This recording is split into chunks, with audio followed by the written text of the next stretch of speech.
Hello, everyone, and welcome to another podcast interview. Today, I have a pleasure of speaking with Adele Wimsett, who is women's health practitioner. Hello, Adele. Hello. Thank you so much for joining me here, Adele. And I'm really excited about talking with you. And we just had a conversation before we started recording. And it's such a hot topic, really, looking at the hormones, looking at how it impacts us as women. It's very personal to each one of us. And I think maybe the best place to start will be for you to tell us a little bit about your work. Yeah, I actually had a background in children's services where I specialised in female offending. But my interest had always been health. It was my hobby. I was always training to be something, whether it was a Reiki master or crystal healing or something. I was always into health and wellness. And felt like I was quite up to speed and up to date on the most up-to-date science. I say that I bridge the science and the sacred because they're very much the two parts of me. And so I loved the research and information around how to stay well. So adopted a lot of practices like fasting, ketogenic diets, fasted exercise, raw vegan diets, and eventually my period vanished. And I thought that can't be good. So what I went to the science, I discovered that lots of the information we're given medically and in the health world is based on research into a male physiology. And that made me very angry. So I then embarked on a journey to train to become a women's health practitioner, which basically means I fix hormones. So when there are symptoms, hormones affect everything. They're the most powerful biochemicals in the body. They are multi-systemic. The brain is covered in receptors for them. We're not just talking about periods here. And I made it my mission to empower as many women as possible with this knowledge so they didn't have to go through what I went through. And then in recent years, this has evolved into me having a specialist interest in ADHD and hormones. Because of my own diagnosis a few years ago, again, I went to the research to see how my hormones were affecting my traits, and there was basically nothing there. So again, I embarked on a mission to gather what I could and create a space for women to understand this, and have just completed my own 3-month study into perimenopause and ADHD. That was a nutshell of my journey of getting here, but I fix hormones. Yeah, I absolutely love what you just said, because I think so many women don't realize this today, that a lot of research is done on males' bodies. And when you think about the 50% of population are women, and women are prescribed a lot of medication, and there is a lot of kind of procedures and techniques that women are expected to use and follow. And if it is not designed for women's bodies, then it will be doing harm, just like what you experienced. Absolutely. We operate in a misogynistic medical system that is acknowledged. Our own government acknowledges we have this, and women are getting a really poor deal as a result. We get treated like small men. Even lab rats tend to be male. Okay. So we know that women are much more likely to have side effects to medication, but that doesn't get considered. We just have this knowledge that it gets applied to our body and it's different. And then there's this sort of the trauma that comes with dealing with a medical system that doesn't understand our bodies. We're quite often gaslit in our experiences. Lots of women in my community don't want to go to their GP because they know they're going to get an inner eye roll, be told they know better, not be heard, not be validated, and not be offered any effective solutions or understanding what's happening. So I think we really need to acknowledge the difficult experience women have dealing with these systems because of excluding us from this research, largely because it's more expensive to research us because we fluctuate hormonally. Okay. So it becomes a bit more complex with this fluctuation. So it would be really great for you to tell us a little bit. I am personally really interested in that study that you just completed, because I am in a full-blown perimenopause. And before we started, I was saying to you, like, perimenopause is kicking my ass, really kicking my ass. And my mood is okay, but it's the hot flashes and the night sweats, and then interrupted sleep, and then the energy levels that I have during the day. So I'd love to hear more. What have you learned? What have you learned that women normally don't realize? So I think it's really important to acknowledge the hormones affect everything. Okay, it's multi-systemic. It's that it playing out on every element of the body: the gut microbiome, skin elasticity, immunity, mood, sleep, energy, all of it is being affected. And perimenopause is a season of recalibration. Everything is recalibrating: your metabolism, your brain, your soul. Everything is going through this recalibration process.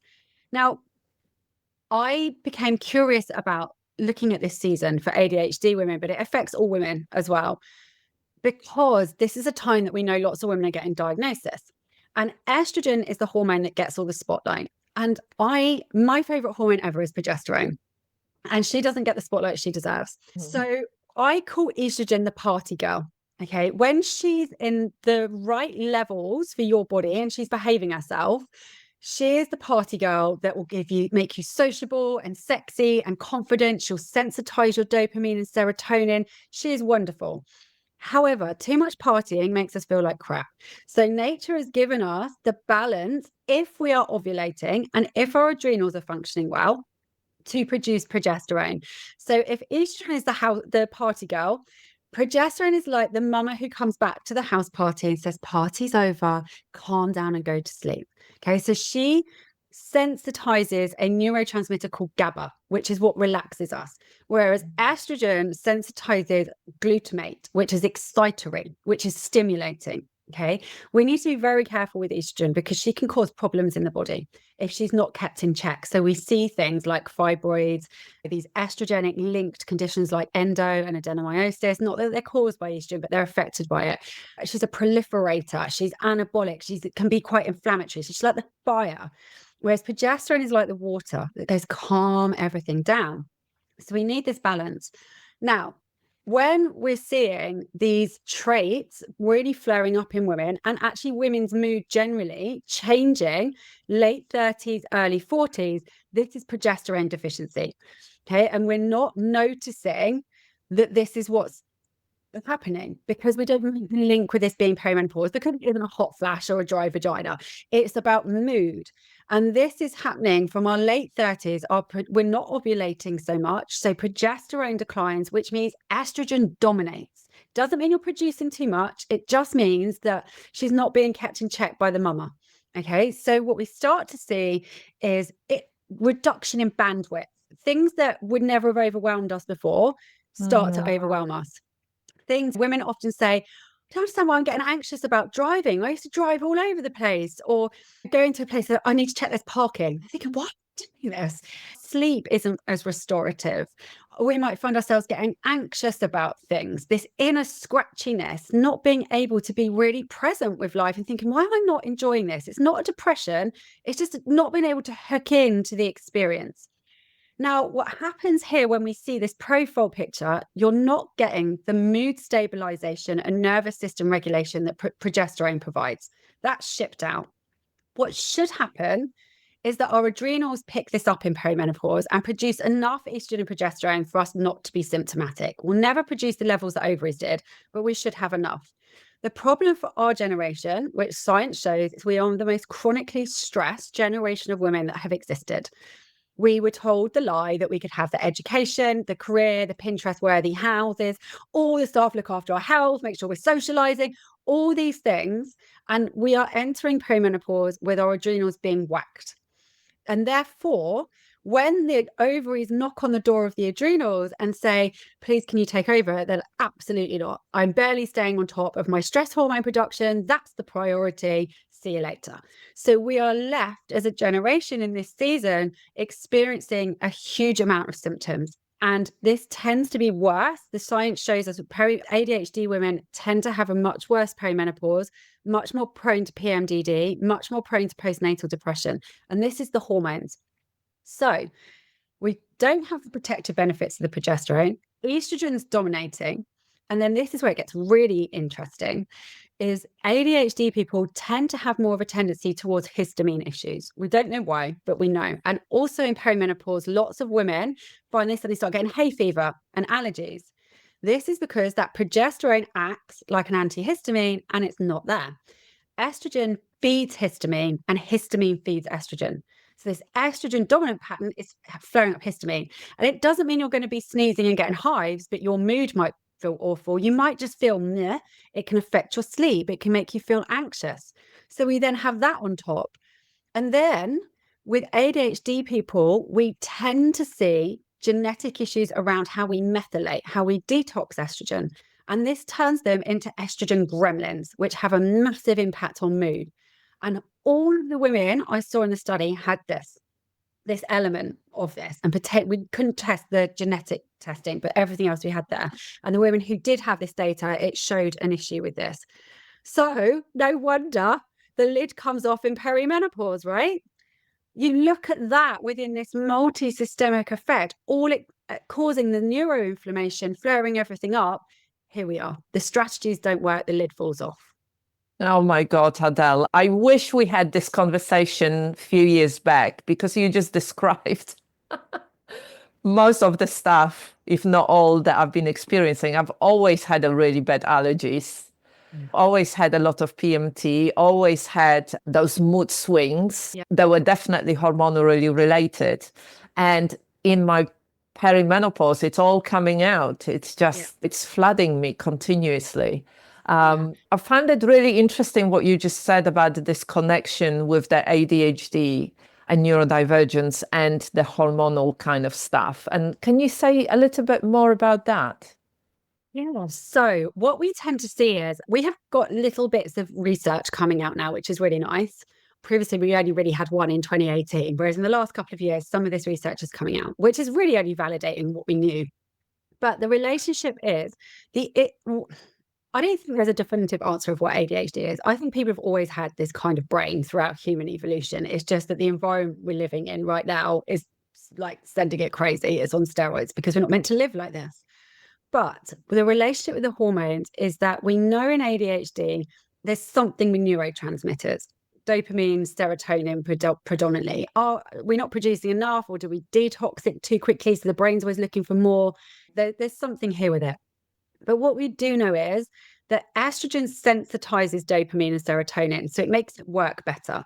Just like the progesterone sensitizes the GABA to calm it all down. So this is really important to know as a neurodivergent woman. You need to know if you're ovulating. You need to know what is happening with your hormones by tracking and looking at what's going on. You can use an at-home testing kit like Mirror to see what's happening, or you can track your traits, and we analyze that with menstrual cycle awareness, because you see this dance. Because what happens is when the estrogen goes higher, when you're regularly menstruating and ovulating, women tend to do quite well there, assuming there's not massive histamine or methylation issues. So they do hit the traits are being supported. We're feeling really good. I see her, that phase is a bit like the 1990s businesswoman in Prada glasses, Louboutin shoes. She's on it and she's doing well. So we feel good generally. But then it drops off. So there's a piece of research that shows, they call it estrogen withdrawal. And this is where we can see heightened, otherwise perimenopause was just dropped out of my head, hyperactive traits. There we go. We had an ADHD peri moment there. So the hyperactive traits go up in that phase, which means we could see things like positive aggression, substance misuse, these kind of risk-taking behaviors can go up here.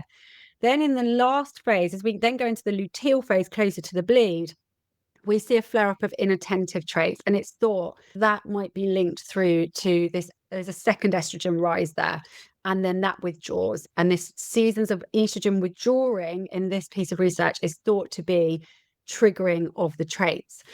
I think there's a lot more to understand around progesterone and to be looked at. She never gets a look at in research, which drives me nuts.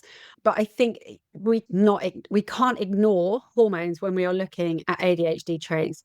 There's another one with prolactin, which plays a role again with traits. It's one it's produced in the brain, and if it goes high due to stress, it will stop dopamine working properly. You can have simple blood tests to have a look. Have I got high prolactin? That could be affecting the amount of dopamine you've got. So it's really important that we're looking at the hormones and how they're supporting neurotransmitters and therefore affecting our trait. I love that. Thank you. Thank you. It's something definitely recently we are talking loads more, and more women are being diagnosed with ADHD and neurodiversity. It's certainly something that in the past it was mostly focused on the boys and young men. So there is definitely a shift here. So You are also, I have a pleasure of working with you in our trauma-informed somatic teacher and coach for women certification. And I wanted to ask you, like, where does the material that we are covering in the training, how does that fit in with the work that you are doing? So the reason I wanted to do the course with you was because clinically I can get women so far with their hormones, but cortisol is the queen bee. She sits at the top of the hormone hierarchy. And if cortisol is not regulated through the adrenals, then the whole system is going out of whack. For example, when we are stressed, the body will steal progesterone to turn it into cortisol. So we see this pattern. So we become progesterone. We might be beautifully ovulating, producing lots of progesterone, but if we're stressed, we'll become progesterone deficient. So you might have a heavier, gnarly period that month. And that's why, because estrogen's dominating.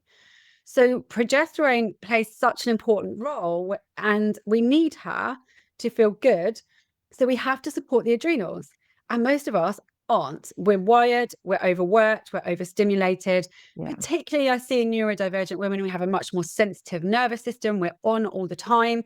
So if I wanted to do the course so I could weave in somatic work clinically to give women tools to be able to utilize in their life and start to manage their adrenal function.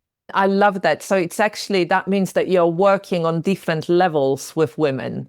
You're giving them information, you're supporting them on a hormonal level, and then you're giving them tools and understanding on that more somatic level, something that they can do for themselves for the nervous system regulation. Absolutely. Yeah. Are there any practices that you find that from the training, for example, are there any practices that you find that you can share with your clients that would be really easy for them to pick up and practice as they go on? So I've started calling it a conscious check-in with lots of women have an afternoon crash, like 2, 3, 4 o'clock. This is your blood sugar regulation, right? And it's like hitting a wall of fatigue where you could literally curl up on the floor and just go, I'm out. So what I teach them to do is getting ahead of that and doing a conscious check-in. How do I feel? What do I need? How do I meet that need in an empowered way? And I get them to have a protein snack. So that's been the one that I've started weaving in and practicing already. And it's really beneficial. It takes a minute for those adrenals to just go, oh, I'm safe. I'm okay. Because women aren't ovulating when their brain doesn't think they're safe. Okay. We have a sensor in our brain that men don't have that is constantly saying, is it safe to make a baby? If it picks up in your blood because cortisol is too high or too low, or you've not got macronutrients, or the circadian rhythm is out, it's going to disrupt the ovulation, which is meant to protect you. It would have been a great contraceptive, but it's off all the time in our world, which means we're hormonally depleted. So women in their 20s and 30s are getting perimenopausal symptoms because they're not ovulating frequently enough, because this HPO axis, it's called, is disrupted. Yeah. Wow. When you start looking at things like this, the connectedness of everything, I'm just thinking how much of a difference that would have made in my life if I knew this kind of stuff when I was younger. Yeah, this is one of the most frequent things I hear, because the way I work with women is very much about empowering them with information, because no one told us. All my women say, why don't I know this? 5,000 years of patriarchy. It has removed the importance of a woman's cyclical nature and the power of it. And I look at women and I think, if we turn up like we do and show up like we do, when we're usually on our knees from a hormonal perspective and depleted, imagine what we could do if we were all feeling great. Imagine if all the women when my energy is amazing, my libido is great, my mood is really regulated, I sleep beautifully. Can you imagine a world full of women like that? We live sadly in a world that benefits off of women not functioning optimally. But there's a lot of money to be made from us constantly seeking solutions, needing to be on prescription medications like SSRIs and synthetic hormones. There is a lot of money in us not being optimally well. And that is a sad reality. So I I pushed my ADHD, rejection of the injustice and unfairness means I continue to stand on my soapbox and share information so that women can be empowered to make informed choices that make them feel good. Because as we were saying earlier, we were having a conversation about hysterectomies and how when body identical progesterone is properly balanced, you could negate the need for the vast majority of hysterectomy. So why aren't we doing that? It treats anxiety, it treats insomnia, it treats heavy bleeding, it treats PMDD, bipolar, schizophrenia, properly dosing progesterone. We've known this for decades. So why aren't we doing it? We have to question these things. Yeah, I love what you are saying, because we're coming back to this old saying that the knowledge is power. If you do know something, then you can choose for yourself. You've got access to all the information to make that informed choice. And if you don't know, then you have to rely on people who are saying that they're experts and that they know what they're doing. But actually, it turns out that they don't know what they're doing, because there is so little training for doctors around this stuff. Absolutely. So it's almost like the blind leading the blind. And when we were talking earlier, the stuff that we were talking about, the body identical progesterone and my own experience of uterine fibroids and how taking and using HRT really made it so much worse. And how I ended up last year in the hospital with a very critical anemia and having to have blood transfusions and operations. That could have been avoided with progesterone. And one of the things that you were saying about hysterectomy, that's definitely, I've been offered operations like that before. And one of the things that, comes from my deep belief is, can we look at all the other options? Can we just not focus on what can we cut out really quickly? Which is normally said by male doctors. I was taught so many times, if you don't want to have children, you might as well cut it out. I think it's just puts it in perspective when we look at things like that. It really does. The system is so broken when it comes to women's health. I can't tell you. And this is not even the fault of frontline practitioners. They're trained in this misogynistic system and way. And often people say to me, I saw a woman doctor and she was she was a woman, but she was still awful. She's trained in a misogynistic system. It's not her in that way. And I used to defend prescribers a lot, but I don't now, because there is so much information there that there is no justification to be harming women through lack of knowledge and understanding about hormones. It's such a mess and it is harming women. And you're serving 50% of the population and their hormones are affecting everything. How many women have we got in waiting lists for rheumatoid arthritis type things? That could be a hormone deficiency. How many are in cardiology because of having palpitations? That could be a hormone deficiency. Let's deal with the hormones and see what we're left with. But we don't take that approach. The same with treating mental health. I believe if women had been allowed to be involved in the development and practice of medicine, instead of men practicing on men and men looking at men's problems, we would not be treating mental health with SSRIs. I think we would be looking at natural body identical hormones, because they have a massive impact on mood, cognitive function, executive function. We know this. The work of Dr. Phyllis Bronson, the work of Dr. Katarina Dalton, incredible work around using hormones to treat these things. And it makes complete sense when you say it how you just said it. Yeah. And the conversation that we had today, it makes such a complete sense. Of course, it makes sense. If you are coming to your period and you're feeling depressed, or around that time, I used to have kind of a week in my cycle, where I was just feeling absolutely awful. Of course, it makes sense to actually make that link. And it's not just about the hormone levels, it's the ratios. So something that we've spoken about is estrogen dominance, okay, this pattern, and it doesn't mean you're producing too much. So what happens is women who have a similar experience to you, Annetta, around, I have PMT, I have PMDD, because in that luteal phase, the second half of the cycle, where we think that's the only bit where progesterone comes in, we think we have a sensitivity to progesterone. That is not what I see.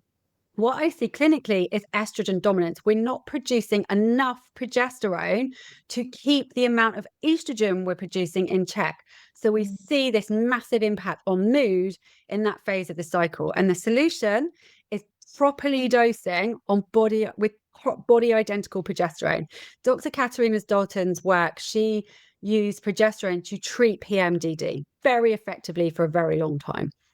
But we think it's the progesterone we're sensitive to, and it's not enough. We are always producing more progesterone in our body than estrogen throughout the whole cycle. We just get a massive surge of it when we ovulate. So it's produced in the adrenals, it's produced in the brain, it's produced in the nerves. We're always progesterone dominant. It's just we need a lot of it to keep this fiery little beast of estrogen in check. Okay.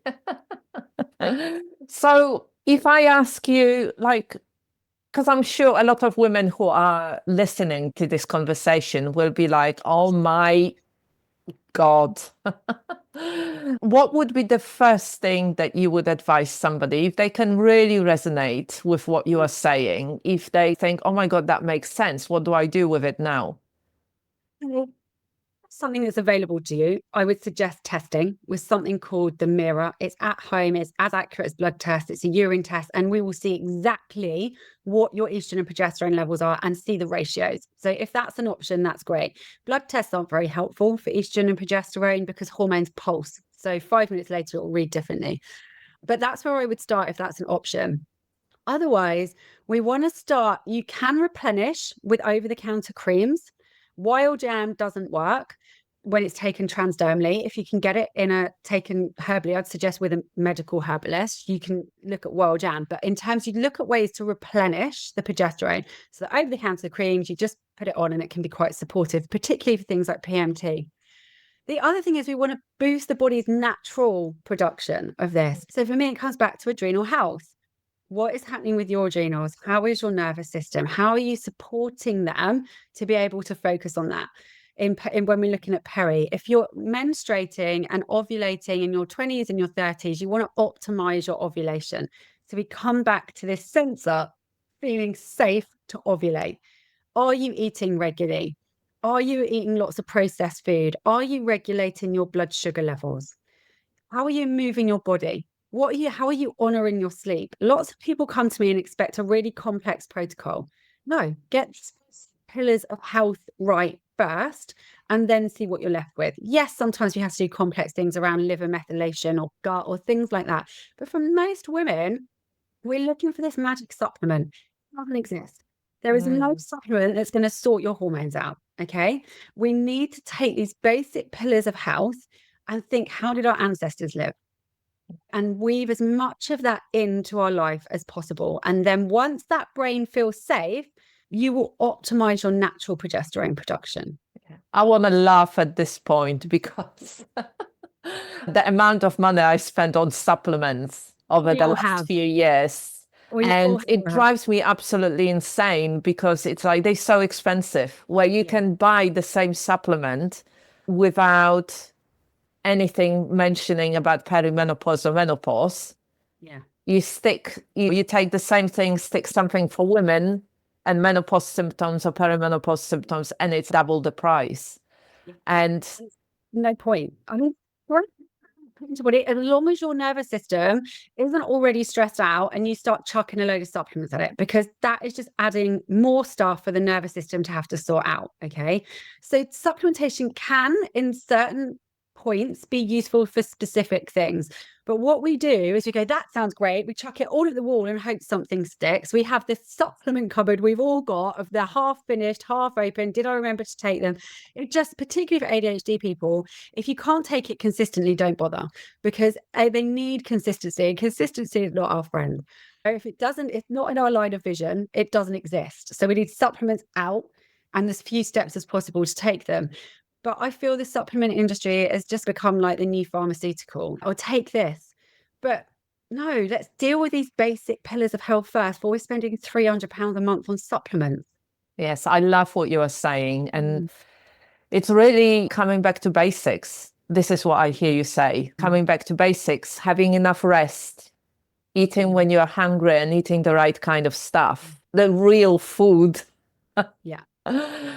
Balancing the work and rest, having some connection with others, and really working towards the nervous system regulation kind of thing. And then obviously doing whatever you need to do around your hormones as well. Yeah. Absolutely. It's simple. Let's keep it simple. We are overcomplicating everything. Keep it simple. We don't need any more stressful things in our lives to remember to do. And we don't need to be up at 5:30 in the morning doing the miracle morning, which works really well for men, not for women. And the younger people. Yeah. We don't need to be at boot camp. We don't need to do these things. If you like doing them, then wonderful. But this is what we've been programmed as women, that to be healthy, we must be brutal. We must be restrictive. We must be punishing. No. We need to nourish ourselves, whether that's the nervous system or the way we eat or how things feel. Or if it doesn't feel nourishing to you, it's out. This is not the season for that. I love that.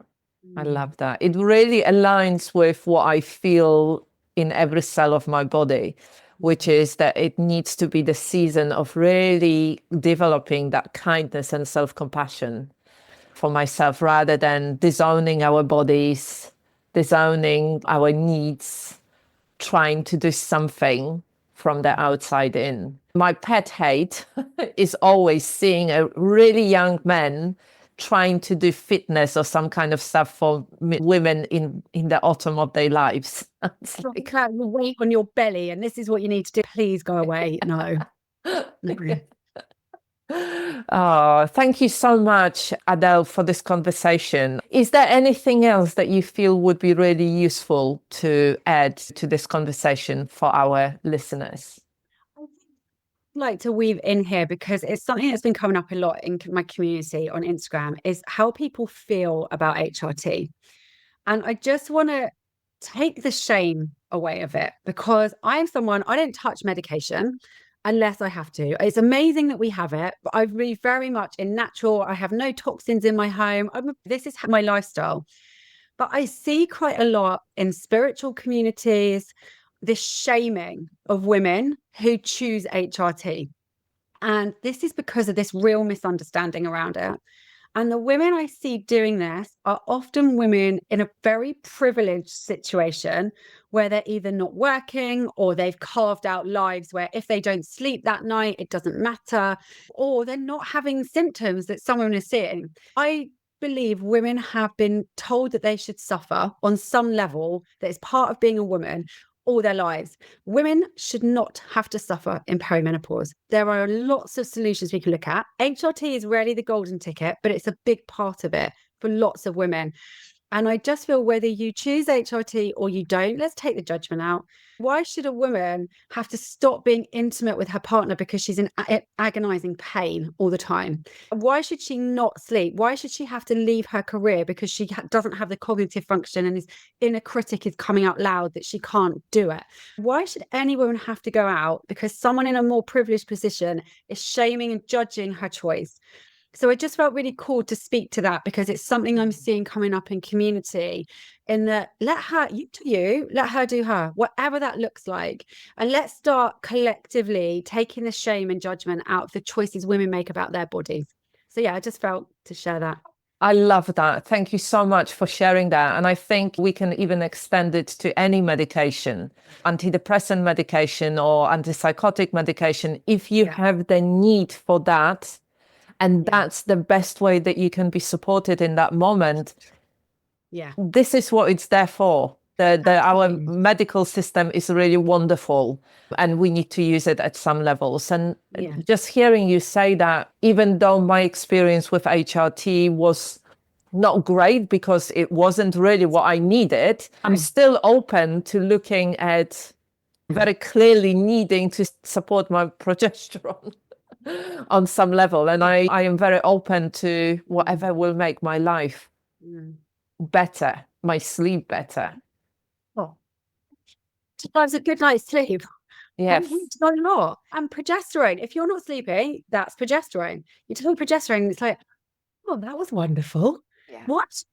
You denied that on some kind of like you have to trawl through some kind of traumatic experience of perimenopause. We've got enough, thanks. There's enough to deal with here. We don't need to add to it. Yeah, I completely agree. Thank you. Thank you for naming that. Very important thing. Okay, so Adele, if anybody wanted to find you, reach out to you, connect with you, find out more about your work, how can they find you? Instagram is really the only tech I can get my head remotely around, and I'm just winging it over there. So you're very welcome to come and join my community and my frequent rants about women's health on there, and send me any messages if you've got questions. And my website is harmoniseyou.co.uk, and I'm Harmonise You on Instagram. So I've got lots of free resources on my website that you're very welcome to explore. Wonderful. Thank you so much. And thank you for this conversation. That's been very enlightening, and I'm sure it will be very helpful to many women within our community. Thank you, Annetta. Thanks for having me. Thank you, Adele.